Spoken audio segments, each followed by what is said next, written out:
Luka Doncic at Josh Giddey, dalawang puti, muntik na magkainitan dito nga sa laban. The Lakers is back at itong si Luka Doncic ay nagpaulan na kagad ng 3-pointers for the Los Angeles Lakers. Grabe si Luka Doncic na loob lamang ng first half ay kumamada kagad ng 29 points. Oh, what a stressful game for the Los Angeles Lakers. Ito ganda ng opensa, team effort na pinakita dyan ng Chicago Bulls.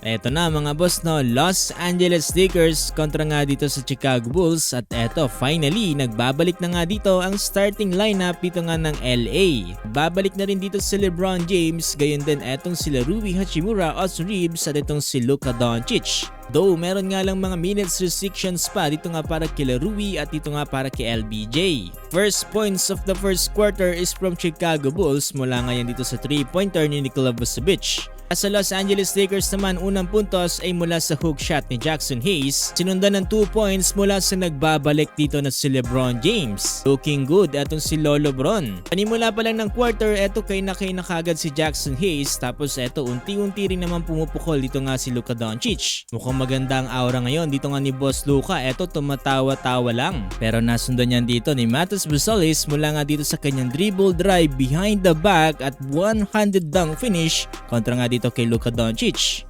Para naman sa Bulls, eto si Coby White ang isa sa mga pinaka-nangunguna dito sa kanilang team.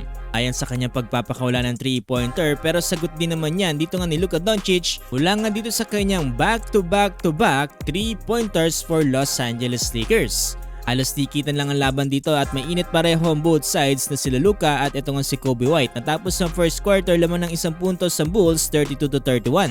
Meron ng 17 points for Luka Doncic at 16 points naman para kay Coby White. For the start of second quarter, eto Austin Reeves 5 straight points. Yan nga ay mula dito sa kanyang mid-range J at dito nga sa kanyang 3-pointer. Muling sagot din ng opensa dyan ng Chicago Bulls mula nga dito kay Patrick Williams at dito nga kay Josh Giddey.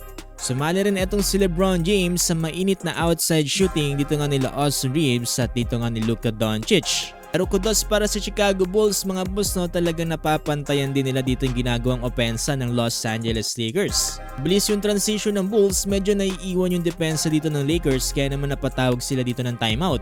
After that timeout, ito mukhang nagkaroon ng magandang momentum ang Los Angeles Lakers. Ito nice dime from Austin Reeves, bounce pass for the 200 slam dunk finish dito nga mula kay Jackson Hayes. Then matapos yan, eto nagsimula na rin ang best duo dito for the Los Angeles Lakers currently na sila Luka Doncic at itong si Austin Reeves. Nagsagutan ng tres mga boss, no, etong dalawang magkakampi na to. Luka Doncic step back 3-pointer in front of Josh Giddey.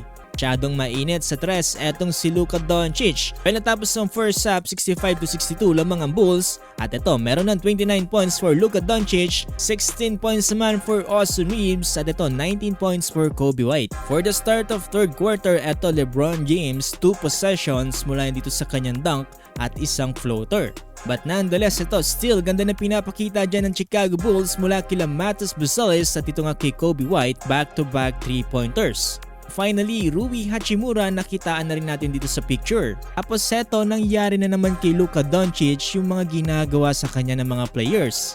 Obviously naman na meron tulak na ginawa dito para kay Luka Doncic pero hindi yan tinawagan dito ng referees. Kaya itong si Luka Doncic dahil nga sa frustrations ay habang tumatakbo ay kinakausap itong referee.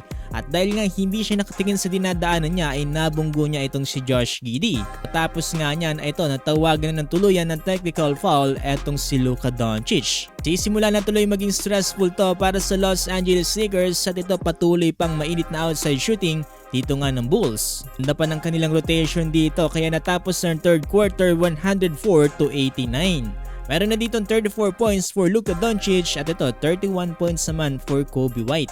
Mabot sa fourth quarter at ito medyo struggle pa rin dito ang Los Angeles Lakers. O medyo reasonable naman dahil kakagaling lang naman sa injuries dito nga ng mga players na to.